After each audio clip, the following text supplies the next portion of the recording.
So far, here's what we've built. We have a host. That host is a simple console mode application. We have a server. The server is provided by Katana components that work with HTTP Listener and the operating system to receive HTTP requests. We also have a Katana and Owen middleware layer. So far, we've built middleware that just says hello and another piece that dumps an environment to the console.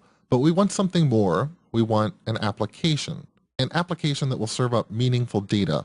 We could do this by adding an application framework. For example, something like the open source Nancy, because Nancy knows how to route requests and includes a view engine and lots of other features.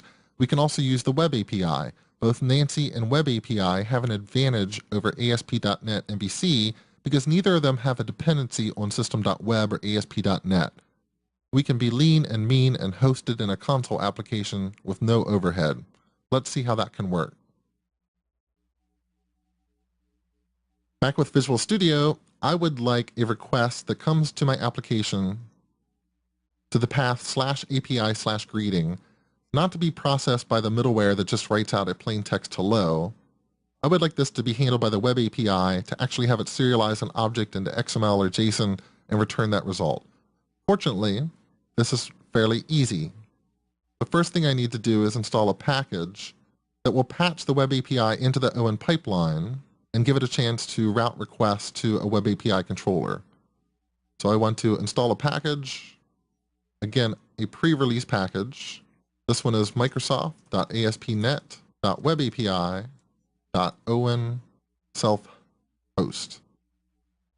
When I install that package, it will have a dependency on other Web API packages like webapi.client and .core, as well as json.net, which it uses for serialization. And I now have Web API references in my project. So now let me come in and add something for the Web API to serialize. Do Control-Shift-A. I want to add a class. Let's call this class greeting. I'll make this very simple.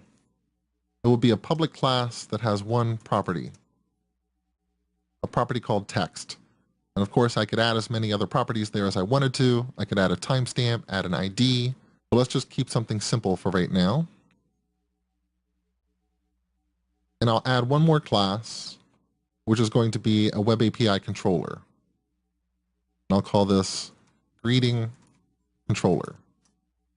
So if you haven't worked with the Web API before, there's a lot of good coverage on Pluralsight. I also have a module on the Web API in my MVC4 Fundamentals course, and all of that information is still relevant with this version of the Web API, version 2. But to write a Web API controller, I derive from API controller. That's in system.web.http namespace. And to respond to an HTTP GET request, I just need a method on here that starts with the word GET. It's going to return a greeting. So let me just return a new greeting object whose text is set to hello world. So that's my controller. That's the model object that I want serialized. Everything else comes down to configuration. Let me remove this code that we commented out that was dumping out the environment. And after our first piece of middleware, let's call into a method called configure web API that takes that app. And I can create that method with Visual Studio, generate a method stub for it. And inside of here, the first thing I need to do really is configure the web API itself. And to do that in a self-hosted application, I need to create a new instance of the HTTP configuration class that's in system.web.http.